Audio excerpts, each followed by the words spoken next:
నమస్కారం భక్తులారా, ఈరోజు మనం తెలుసుకోబోయేది రంగుల పండుగగా ప్రసిద్ధి పొందిన హోలీ పండుగ యొక్క అసలు ఆధ్యాత్మిక గాథ. హోలీ కేవలం రంగులు చల్లుకునే రోజు మాత్రమే కాదు, ఇది చెడుపై మంచి గెలిచిన పవిత్రమైన రోజు. భక్తి ఎంత గొప్పదో ప్రపంచానికి తెలియజేసిన మహత్తర ఘట్టం. పూర్వకాలంలో ఒక అసుర రాజుండేవాడు. అతని పేరు హిరణ్యకశిపుడు.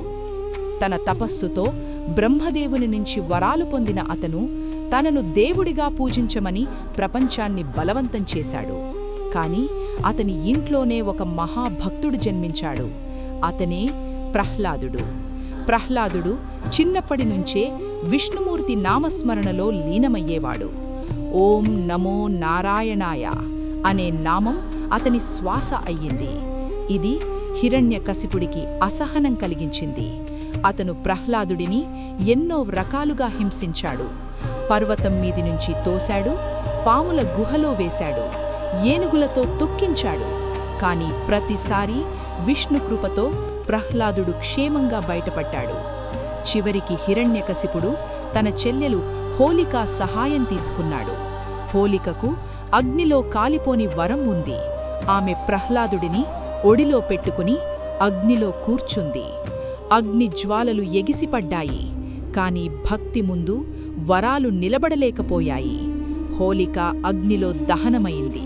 ప్రహ్లాదుడు మాత్రం క్షేమంగా బయటపడ్డాడు. అదే రోజు చెడుపై మంచి గెలిచిన రోజయ్యింది.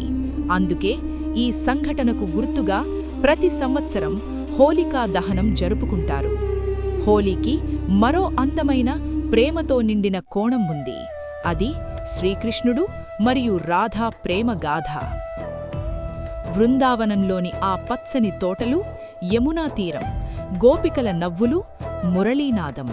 ఆ పవిత్ర వాతావరణంలో చిన్న కృష్ణుడు పెరిగాడు. కృష్ణుడి చర్మం నీలి వర్ణంలో మెరిసేది. రాధమ్మ మాత్రం పసుపు వెలుగులా ప్రకాశించేది.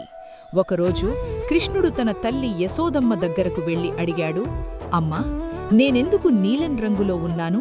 రాధ మాత్రం ఎంత తెల్లగా ఉంది, ఎందుకమ్మా? యశోదమ్మ నవ్వుతూ చెప్పింది, నీకిష్టముంటే రాధపై నీకు నచ్చిన రంగు వేయి కన్నయ్యా.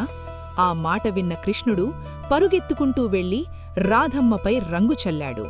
రాధమ్మ కూడా నవ్వుతూ కృష్ణుడిపై రంగు చల్లింది. అలా మొదలైన ఆ చిన్న సరదా ఆట ప్రపంచవ్యాప్తంగా హోలీ పండుగగా మారింది. బృందావనం అంతా రంగుల హరివిల్లుగా మారింది. గోపికలు నవ్వుతూ రంగులు చల్లుకున్నారు. మురళీస్వరం గాల్లో మార్మోగింది. యమునా తీరం ఆనందంతో నిండిపోయింది. ఈ కథ మనకు చెప్పేది, రంగులు అంటే మన హృదయ భావాలు.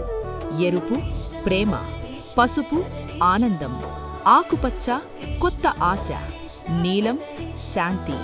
కృష్ణుడు రాధపై రంగు చల్లినప్పుడు అది కేవలం సరదా కాదు, అది ఒక సందేశం. మన మధ్య ఉన్న తేడాలను ప్రేమతో రంగులా కలపాలి అని. అందుకే హోలీ రోజు మనమందరం ఒకరిపై ఒకరు రంగులు చల్లుకుంటాం. అది కోపాన్ని కాదు, స్నేహాన్ని పెంచడానికి. అలా బృందావనంలో మొదలైన ఆ చిన్న ఆట ప్రపంచవ్యాప్తంగా ప్రేమ పండుగగా మారింది. భక్తులారా, ఈ హోలీ పండుగ రోజు మనలోని హోలికను దహనం చేసి మనలోని ప్రహ్లాద భక్తిని వెలిగిద్దాం. రంగులు చల్లుకునే ముందు మన హృదయాల్లో ప్రేమను నింపుకుందాం. మీ అందరికీ హోలీ పండుగ శుభాకాంక్షలు.